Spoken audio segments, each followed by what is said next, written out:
India. Come on everyone, put your hands together and let's welcome Mr. Pranjal Kamra.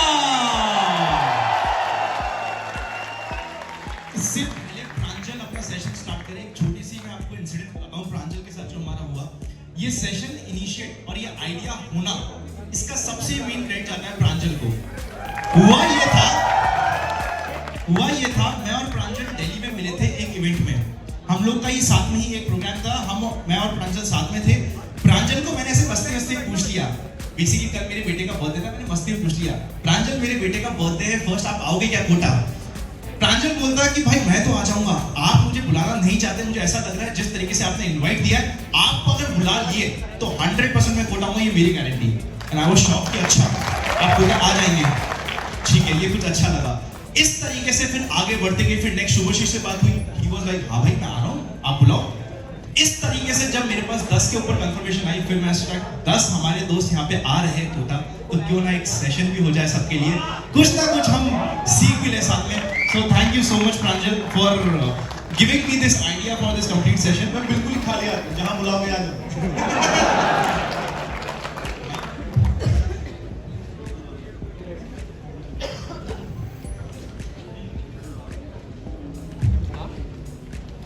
In 3, 2, 1 we'll start प्रांजल's session.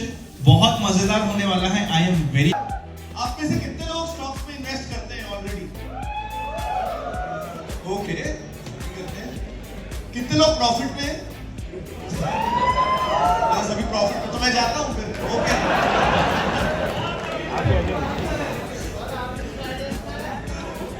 कितने लोग loss में हैं?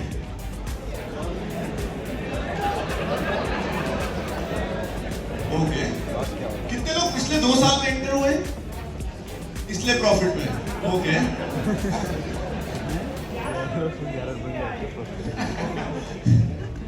मुझे भी नहीं है ज्यादा, ये सब कर करके कमा लेता हूँ। हमको भी सिखा दो। वेल,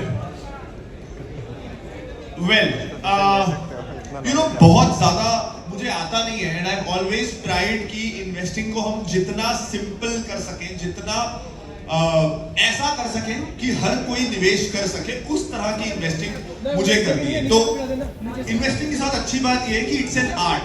तो आर्ट को करने का ना कोई पर्टिकुलर तरीका नहीं होता है। जैसे साइंस में क्या होता है कि अगर हाइड्रोजन का एक मॉलिक्यूल और ऑक्सीजन के 2 मॉलिक्यूल मिलेंगे तो बनेगा वाटर, तो वो बनेगा ही बनेगा, सॉर्ट ऑफ दैट। आर्ट में ना हर किसी का अपना स्टाइल होता है एंड एवरीथिंग वर्क्स।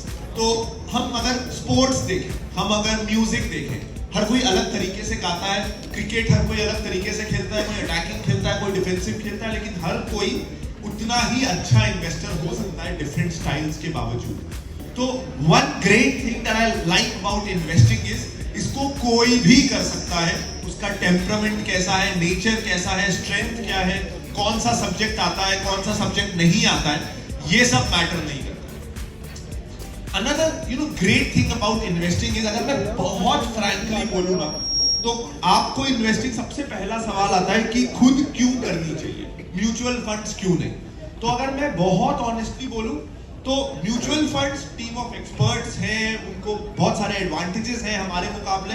तो ऑन एन एवरेज या तो हमारा रिटर्न म्यूचुअल फंड से थोड़ा खराब रहेगा या थोड़ा बेटर रहेगा, बट ऑन एन एवरेज हमारा रिटर्न्स, अगर हम खुद भी इन्वेस्टिंग करें अच्छे से सीख के, तो हमारा रिटर्न म्यूचुअल फंड्स के आसपास ही होना चाहिए, उसके आसपास ही होगा। क्योंकि अगर we are aiming to outperform industry experts by a huge margin, तो हमारे एक्सपेक्टेशन सही नहीं होने वाले हैं। तो अगर हम रिजल्ट्स की बात करें तो आपका रिजल्ट म्यूचुअल फंड के बराबर ही होगा, लेकिन स्टॉक्स में पिक करने में आप खुद बहुत मेहनत करने वाले हो, म्यूचुअल फंड में आपको कुछ नहीं करना। तो क्यों आपको खुद स्टॉक्स में इन्वेस्ट करना चाहिए, ये रीजन पता होना ना बहुत जरूरी है, और आगे की सारी इन्वेस्टिंग ठीक हो जाएगी। तो सबसे पहले तो यहाँ कितने लोगों को लगता है कि वो म्यूचुअल फंड जो रिटर्न्स देते हैं उससे बहुत ज्यादा रिटर्न्स ला सकते हैं और इसलिए वो खुद इन्वेस्टिंग या ट्रेडिंग करते हैं? म्यूचुअल फंड से ज्यादा रिटर्न ला सकते हैं ऐसा 50-60% लोगों को लगता है, ठीक है। अब देखो, म्यूचुअल फंड में जो आजकल ना एक फीस बहुत कम हो गई है म्यूचुअल फंड में, 0.5%, 1% के आसपास की फीस है, तो वो रिटर्न आपका डेफिनेटली कम होगा अगर आप म्यूचुअल फंड के जरिए जाओगे एक्टिव। लेकिन उसके अलावा आप या मैं या हम में से ज्यादातर लोग जिन्होंने अभी इन्वेस्टिंग शुरू की है 2 साल पहले, 3 साल पहले, 4 साल पहले, अगर वो ये एक्सपेक्ट कर रहे हैं कि वो बोर्ड ऑफ मतलब एक इंडस्ट्री को, टीम ऑफ एक्सपर्ट्स को, शायद एक टीम में 10-10 रिसर्च एनालिस्ट होते होंगे जिनका क्यूमुलेटिव एक्सपीरियंस 50 साल का होता होगा, उनके पास बेटर सॉफ्टवेयर है, मैनेजमेंट एक्सेस है, डायरेक्टली वो कंपनियों से बात करते हैं, तो हमारा ये एक्सपेक्ट करना कि हमने 2 साल में सीखा और वो टीम जिसके पास तमाम तरह के रिसोर्सेज हैं और 50 साल का क्यूमुलेटिव एक्सपीरियंस है, हम उनको आउट परफॉर्म कर देंगे, ये बहुत ज्यादा रीजनेबल सोच तो नहीं है। मैं भी अगर बोलूं कि मैं म्यूचुअल फंड को हर साल कंसिस्टेंटली ह्यूज मार्जिन से आउट परफॉर्म कर दूंगा, 1-2% से करना अलग बात है, लेकिन ह्यूज मार्जिन से मैं आउट परफॉर्म करूंगा, अगर मैं ये बोलूं तो मैं आपसे भी झूठ बोल रहा हूं, जो भी ये बोल रहा है वो झूठ बोल रहा है आपसे, ऐसा होने वाला नहीं है। जो रिटर्न आ सकता है 1-8% का कॉम्प्रोमाइज, म्यूचुअल फंड वालों को थोड़ा बहुत कॉम्प्रोमाइज करना पड़ता है, फीस लेनी पड़ती है, सेबी के रेगुलेशंस हैं, इस सेक्टर में इतना ही लगा सकते हो, एक स्टॉक में इतना ही लगा सकते हो, तो उसके कारण 1-2% का अल्फा आप जनरेट कर लोगे। उससे ज्यादा अगर आप कर रहे हो इन द लॉन्ग रन तो आप भी झूठ बोल रहे हो। उससे ज्यादा कोई और आपको प्रॉमिस कर रहा है, अगर म्यूचुअल फंड 15 दे रहा है, 17-18% के ऊपर कोई प्रॉमिस कर रहा है, वो भी आपसे झूठ बोल रहा है। अब अगर ऐसा है तो यहां आना क्या वर्थ इट है? आप यहां क्यों आए हो ट्रैवल करके खुद इन्वेस्टिंग सीखने? मैं क्यों फिर इन्वेस्टिंग सिखाता रहता हूं? यहां बहुत सारे लोग क्यों इन्वेस्टिंग सिखाते रहते हैं अगर हमने म्यूचुअल फंड को आउटपरफॉर्म करना ही नहीं है? इज बिकॉज स्टॉक मार्केट जो है ना, सिर्फ प्रॉफिट का खेल नहीं है। मैं ऑनेस्टली बताऊं, मुझे बहुत ज्यादा प्रॉफिट नहीं हुआ है मार्केट से, लेकिन मुझे नॉलेज बहुत मिला है। आज मैं बहुत, जैसे जब से कोविड खत्म हुआ ना, तो मैं बहुत ज्यादा ट्रैवल कर रहा हूँ। कभी आनंद सर बुला लेते हैं तो फ्री में आना हो जाता है, कभी कोई और बुला लेता है तो टिकट नहीं लगता है, तो ऐसा मेरा ट्रैवल बहुत हुआ है। तो ट्रैवल होगा तो आनंद सर जब बुलाते हैं ना तो अच्छे होटल में भी रुकवाते हैं, तो मैं हमेशा 3 स्टार में रुका था, ये आनंद सर के कारण मैं 4 स्टार 5 स्टार में रुक गया हूं। तो अब इतना होटल्स में रुका हूं मैं, शायद पिछले 6 महीनों में मेरे 1.5-2 महीने होटलों में बीते हैं। तो क्योंकि मैं स्टॉक मार्केट में इन्वेस्ट करता हूं तो तुरंत क्या दिमाग चलता है, कौन कौन सी कंपनियां लिस्टेड है, ये होटल में ये प्रॉब्लम लग रही है, इसका कॉम्पिटिटर इस चीज में अच्छा है, तो होटल इंडस्ट्री में एनालाइज करने लग गया खूब सारे। तो आज मेरे पास 2 होटल स्टॉक्स हैं। मेरे अभी दादी बीमार थी तो बार बार कभी वो हॉस्पिटल जा रही थी, कुछ तो हॉस्पिटल जाना हुआ मेरा, तो मैंने हॉस्पिटल स्टॉक्स एनालाइज करना शुरू कर दिया। तो आज मेरे पास एक अच्छा सा जो मुझे लगता है हॉस्पिटल स्टॉक है।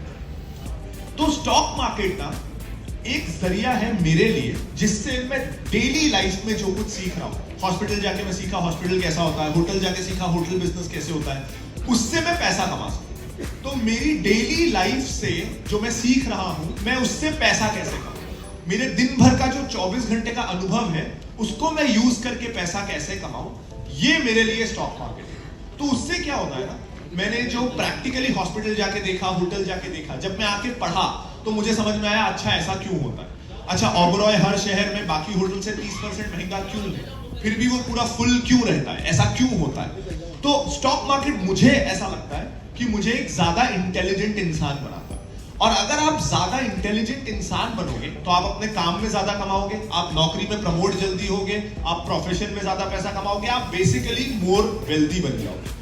तो स्टॉक मार्केट से मेरा CAGR म्यूचुअल फंड के बराबर ही होगा रिटर्न्स, लेकिन ओवरऑल मैं उससे अगर एक बेटर बिजनेसमैन बन पा रहा हूं, अगर मैं उससे फिनोलॉजी को बेटर चला पा रहा हूं, तो वो रिटर्न का क्रेडिट भी इनडायरेक्टली स्टॉक मार्केट को जाता है। उसने मुझे पूरा लाइफ सिखाया। तो स्टॉक मार्केट को मैं बोलता हूं इट्स लाइफ ऑन स्टेरॉइड्स। जो जिंदगी आपको 60 साल में सिखाता है वो स्टॉक मार्केट आपको 10 साल में सिखाता है, क्योंकि गलती की सजा ना 1 साल में मिल जाती है, 2 साल में मिल जाती है।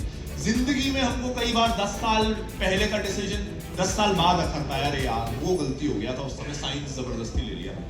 लेकिन स्टॉक मार्केट में वो सजा 1-2 साल में मिल जाती है। तो अगर आप सब इन जनरल एक बेहतर और ज्यादा इंटेलिजेंट इंसान बनना चाहते हो तो रिटर्न को भूल जाओ, उतना ही पैसा लगाओ जितना आप खोना अफोर्ड कर सकते हो। लेकिन अगर आप ज्यादा इंटेलिजेंट इंसान बनना चाहते हो तो हर किसी को स्टॉक मार्केट में इन्वेस्ट करना चाहिए, हर तरह की कंपनियां आपके क्रॉस आएंगी। जब आपका पैसा डूब रहा होगा, आप खूब टाइम लगा के पढ़ोगे भी और आपको एक इंडस्ट्री की नॉलेज हो जाएगी। नॉलेज कभी बेकार नहीं जाने वाली। नॉलेज तभी आएगी जब आप पैसा लगा के डुबाओगे, तब आप उसके बारे में पढ़ोगे। तो इसलिए स्टॉक मार्केट अगर आप कर रहे हो तो बहुत सही है। अगर आप एक्स्ट्रा ऑर्डिनरी रिटर्न्स के लिए कर रहे हो, महीने का 2% आ जाए, 3% आ जाए, साल का 30% आ जाए, ट्रस्ट मी बहुत ये डिसअपॉइंटिंग लगता है, लेकिन ऐसा कभी होने वाला नहीं।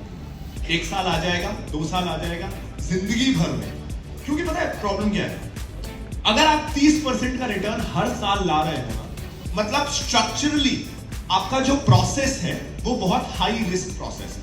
अगर आपका 2 साल 30-35% का रिटर्न आया है, स्ट्रक्चरली आप हाई रिस्क गेम खेल रहे हो। हाई रिस्क में हाई रिटर्न्स होते हैं, हाई लॉसेस होते हैं। उल्टे टाइम पे ना वो उतना ही खराब करेगा। आप 2017-18 के ना माइक्रो कैप और स्मॉल कैप म्यूचुअल फंड्स के रिटर्न्स उठा के देखिएगा, ब्रिलियंट रिटर्न्स। एक डीएसपी माइक्रो कैप उस समय बहुत चलता था, 30% के ऊपर का सीएजीआर था उसका 2-3 सालों का, और फिर उसके अगले 3 साल देखो वो एवरेज होकर 15% ही हो गया। तो अगर आपके रिटर्न ज्यादा आ रहे हैं कंसिस्टेंटली 2-3 साल, तो मैं आपसे बहुत डरूंगा, आपका बुरा समय आने वाला है। स्ट्रक्चरली आप इन्वेस्टिंग गलत तरीके से करेंगे। अब कुछ मैं माइंडसेट की बात करता हूं कि हम लोग इन्वेस्टिंग में क्या गलती करते हैं। डू यू ऑल एग्री कि stock picking is about picking future winner. Future में कौन सी कंपनियां अच्छी करेंगी, यही तो मार्केट है ना। अगर फ्यूचर में वो कंपनी अच्छा करेगी तो हमारा शेयर बढ़ेगा। Everyone agrees? इसका मतलब है हमको ऐसी इंडस्ट्रीज ढूंढनी है जो फ्यूचर में अच्छा करेगी। करेक्ट? कोई बता सकता है फ्यूचर किन इंडस्ट्रीज का है? आजकल सबसे ज्यादा बात किन इंडस्ट्रीज की हो रही है? एआई, ओके, ईवी, डिफेंस, जी करेक्ट, डिजिटल मेटावर्स, करेक्ट। तो ये तो क्लियर है कि हमको इन इंडस्ट्रीज में पैसा निवेश करना है। करेक्ट? करेक्ट? ग्रोथ नहीं, एब्सोल्युटली रॉन्ग, उल्टा करते हैं। देखो, जब हम फ्यूचर की तरफ जाते हैं ना कि क्या चेंज होने वाला है दुनिया में, हमको चेंज में इन्वेस्ट करना है। We have to invest in the change. उसमें 2 प्रॉब्लम होती है। आज ना मुझे 50 सालों से पता है कि फुटवेयर मतलब बाटा होता है। हर किसी के घर में एक ना एक बाटा का फुटवेयर होगा ना? नहीं है आपके घर में बाटा?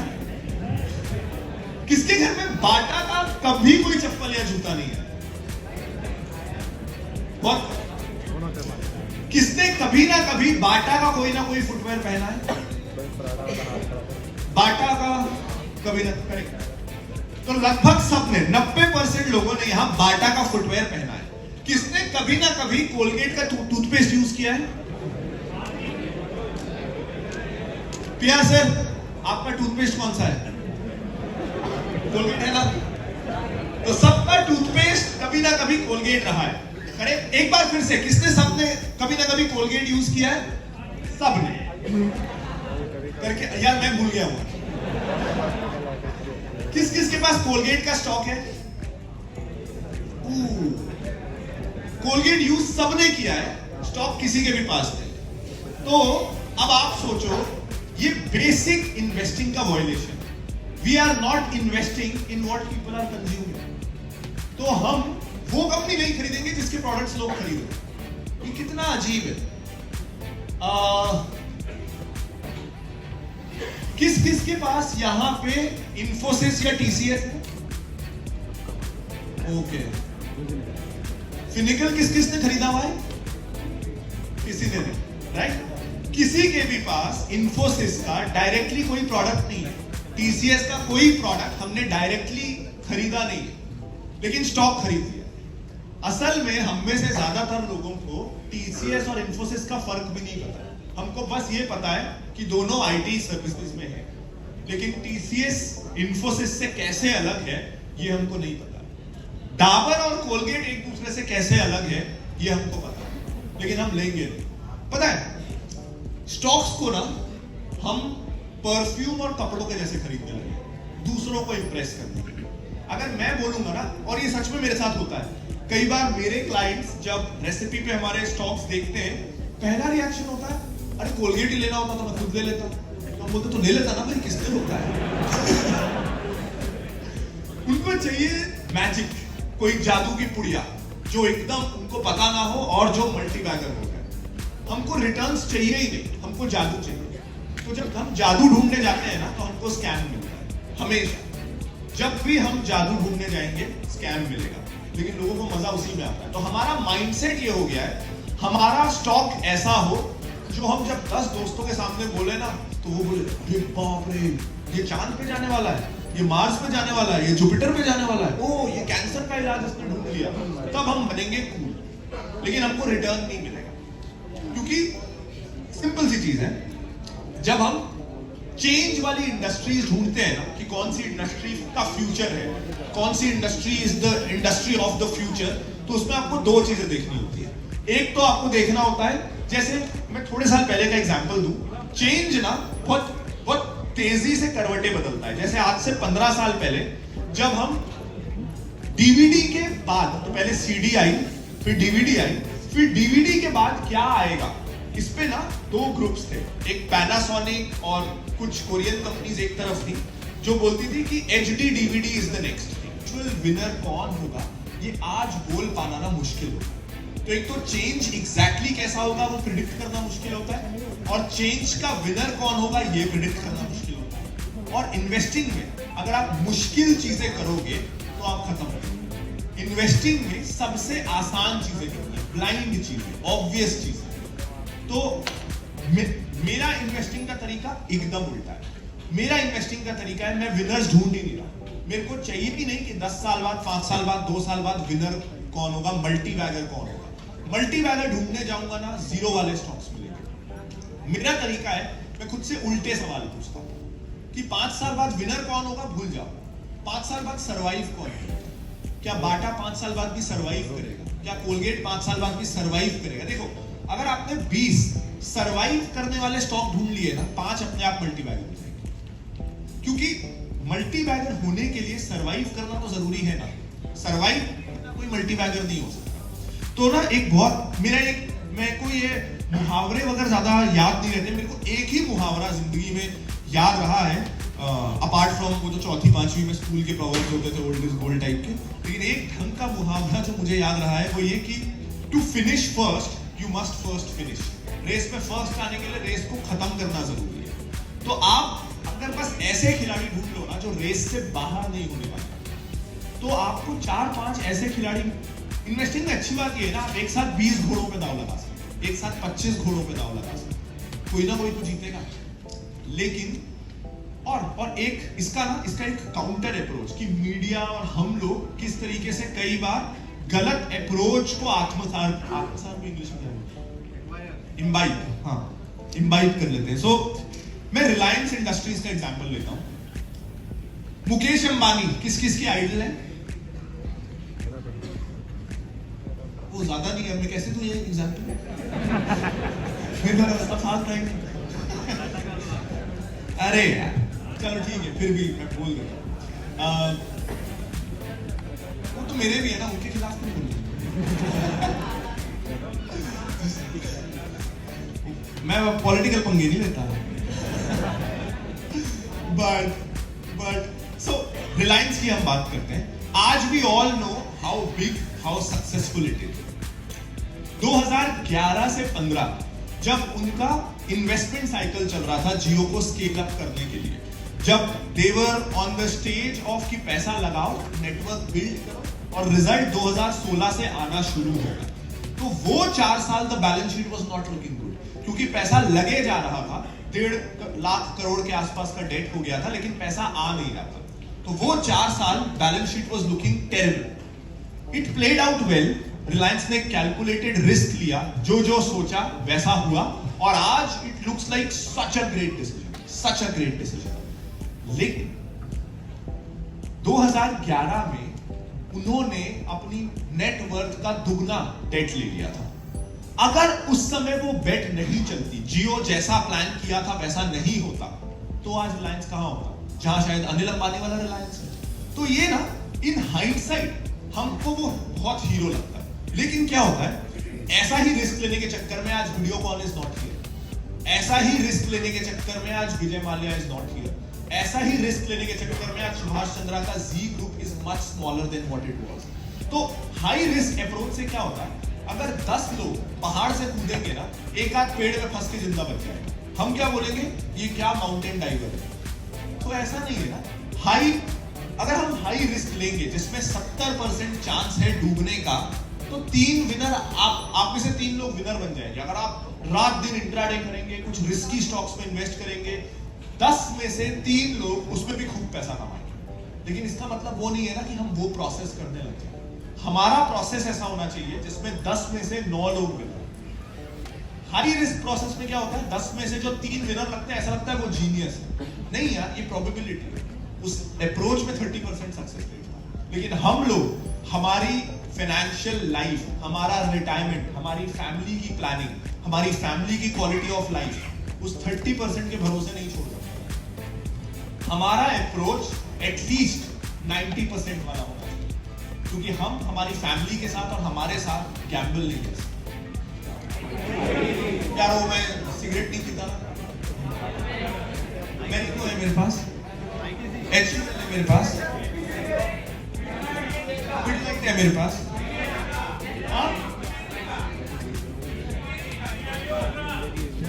समझ में नहीं आ रहा। अब नहीं है, बहुत नुकसान हुआ। है मेरे पास,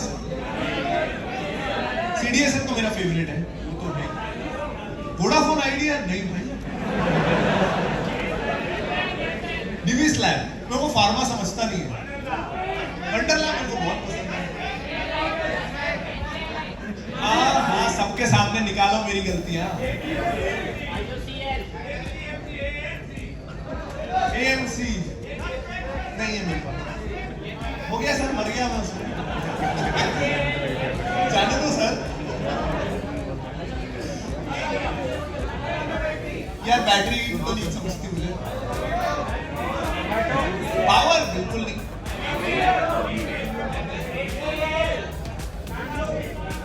कमोडिटी भी नहीं समझती मुझे, डिमांड है मेरे पास।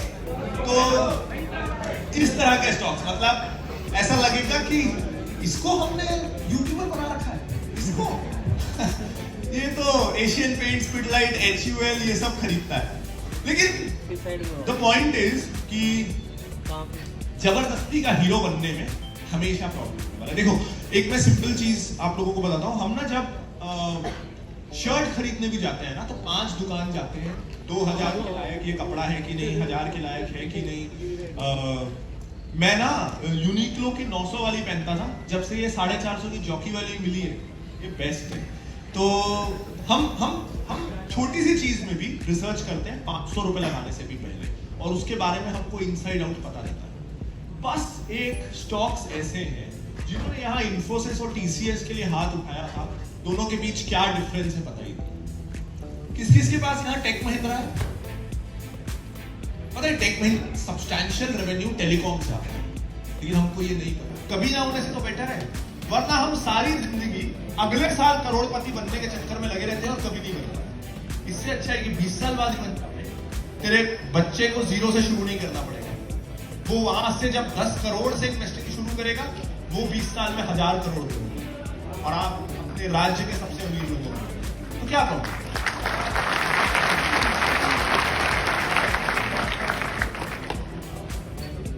तो आई थिंक इन्वेस्टिंग के बारे में मेरी आज कोशिश यही थी कि जो हम हमारे ना एकदम बेसिक्स ही खराब है।